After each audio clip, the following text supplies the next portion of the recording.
Hi there, everyone. Namaste. I'm Jill Loftus of Nuit Astrology. Welcome to your planetary energy forecast for the week of November 14th, 2022. Now, the 13th and 14th of the month is when we finally get a little reprieve from the intensity of this eclipse season. So I'm really liking these days. You may wish to kind of look forward to these days as being days you can kind of begin to piece together things that were dismantled or fell apart earlier in the month that were taken by the eclipses, the eclipsing energy, right? So we start out on the 14th, that Monday, with Mercury in Scorpio, making a nice blessing beam over to Pluto and Capricorn. This is deep insight that's come to you from the information that has come up. And so take that information and do something with it.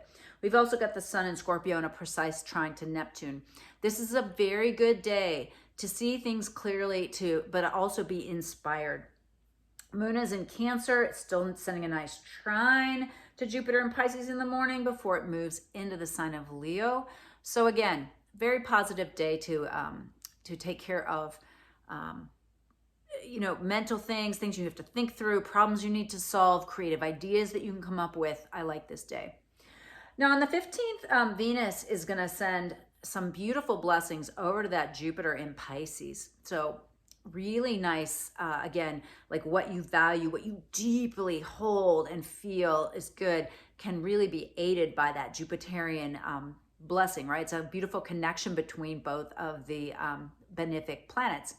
But that Leo moon is going to be having a tough time because it's going to get into a difficult energy, squaring the nodes, squaring Uranus and Taurus, but also coming across the sky from Saturn.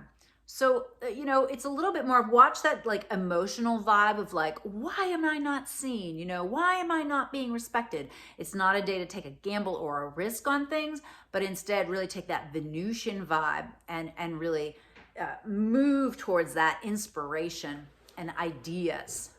Much better for that type of energy. All right, and then on the 16th, Venus is going to move into Sagittarius. Finally, we start getting away from this total scorp energy, all right? And we begin to lighten our load with some Sagittarius energy, a much more vibrant vibe, a much more expansive vibe, right? And so as she moves in there, Mercury is going to begin to catch up with her, begin to get away from the sun. Mercury moves in on the 17th to Sagittarius. But the 16th is a big aspect day. That Virgo moon is going to send a nice blessing over to the Mars and Gemini. It's going to square the sun, Mercury, and Venus, though. But then Mercury trines the Jupiter. This day is a day where you honor your mind and your analytical energy a little bit more than you trust that kind of that moon energy, because it's in Virgo and it can be a little too exacting, a little too critical. Watch that harsh inner critic. All right, and then on the 17th, again, we're really watching that movement of Mercury into Sagittarius and noting how that changes things. It's right there with Venus, right? They're going to kind of move together through almost the rest of the month, right? Just see how your optimism may lift a little bit, your energy may lift a little bit. You just watch any type of, shadow Sagittarius, which is having, too much of a honest, being too honest, right? Honest to the point of hurting people's feelings, or speaking without passing it through the filter of wisdom, all right? On the 18th, that Virgo moon is going to trine over to Uranus and to Pluto. I like that, right? That's a much better analytical energy. It will help you to kind of see where the changes need to be made. It's going to be across the sky from the Neptune. And then, wait. All right, we're starting over.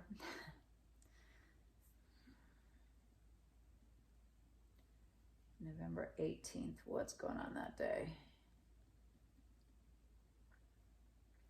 Where's the moon?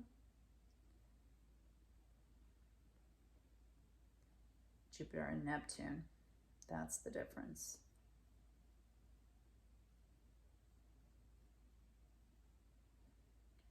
Virgo moon. Trine.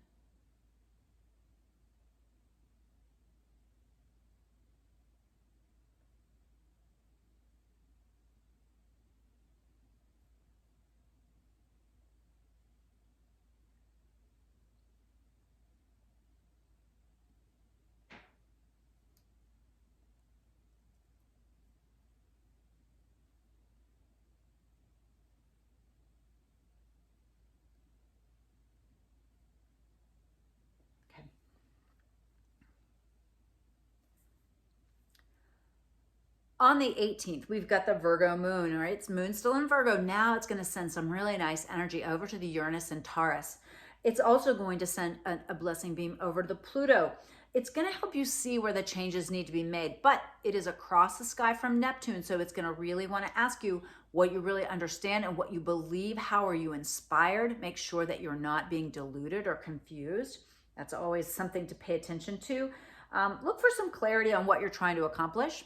That Scorpio sun is going to send a nice sextile to the Pluto as well. So this is a good day for really kind of seeing what changes need to be made and how to move forward. On the 19th, we've got the exact precise Mars square in Gemini over to the Neptune and Pisces. We've been swimming in this energy all month. Again, could be really bring in some really shocking media events with the exact square. Watch the rhetoric just be ramped to the ultimate heights. Watch out for gossip. Stay away from all talk and no action. You know, all those shadow things. Try to stay grounded. Moon in Virgo is going to sextile the sun, so positive. It will oppose the Jupiter in Pisces and then move into Libra, where it sends some really nice energy to Mercury and to Venus, both in Sagittarius. So the day does wrap with a little bit more harmonious energy. I'm glad that is there to help that Mars square to the Neptune. We wrap up the week on November 20th. We've got a Libra moon trine to the Saturn Aquarius, so that's positive. Trine to the Mars in Gemini, also positive. So looking for positive symbols, things that bring balance, peace, harmony, justice, positive relationship vibe, absolutely sure. For that day. Sun finishing up in Scorpio, sending a beautiful blessing beam, a trine over to the Jupiter. So I like that as well. A lot of water energy of that day, a lot of emotional intelligence. The moon does stand across the sky from Chiron in Aries, which may ask you, to say, hey, do I really believe in myself? Do I believe that I'm worthy of all these good things? And you know the answer. The answer is yes. All right, well, let's stay tuned to see what the tarot has to say for this week. I hope you found this useful, helpful. Please comment. It really does help the channel to grow, and I do like to hear from you. Let's check out the tarot. Hi there, everyone. Welcome to your planetary energy forecast for the week of November 14th. We're going to do our Isis Lotus spread. Give us two different ways to work with the energy of the week. Blessedly past the eclipsing. So I'm filming this ahead, so hopefully everybody's doing okay.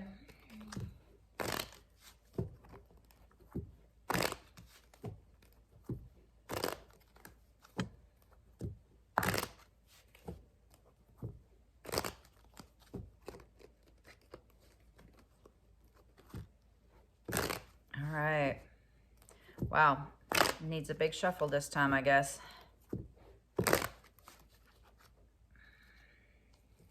All right. Still shuffling. Wow.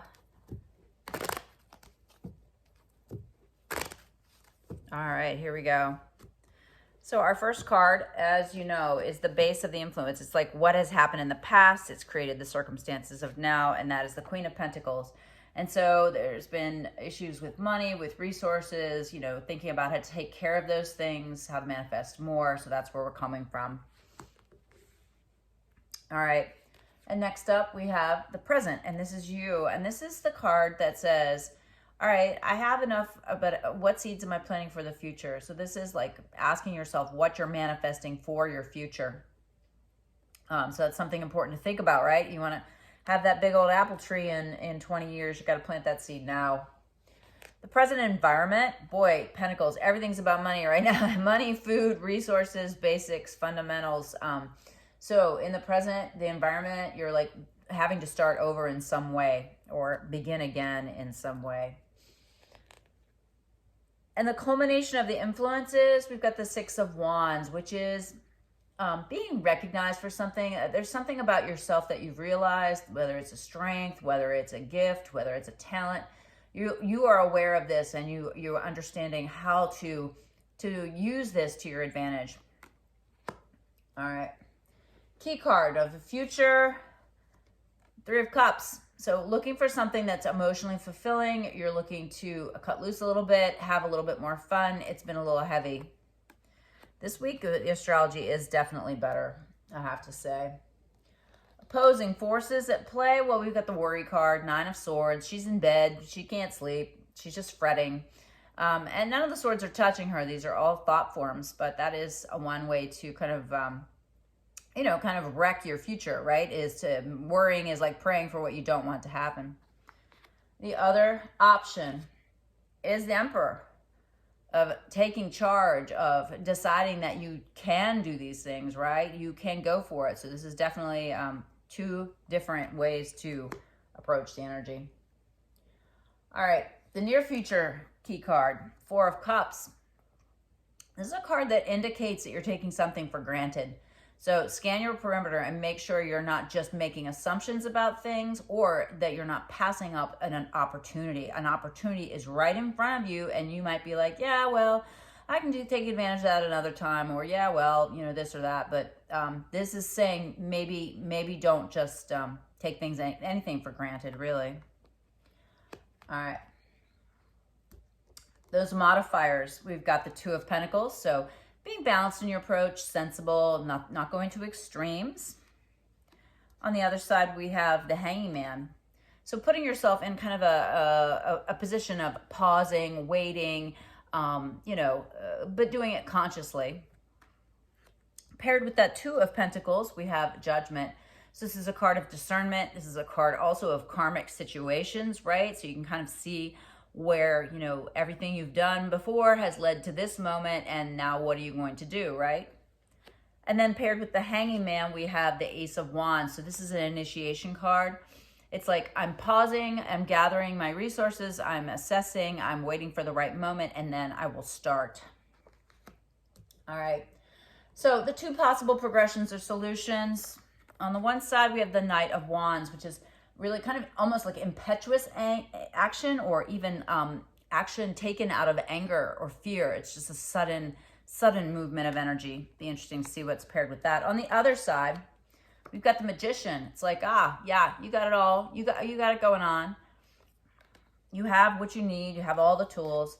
Paired with the Knight of Wands, we have the Knight of Swords. Very interesting. So this is a very action-oriented energy, but it isn't always. It's kind of a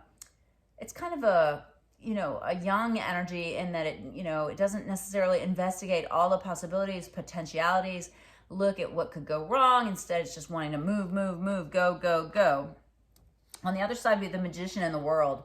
Well, seems to me like it's pretty clear which side we should go with, right? This paired with the Magician, I mean, my goodness, that's the ultimate, right?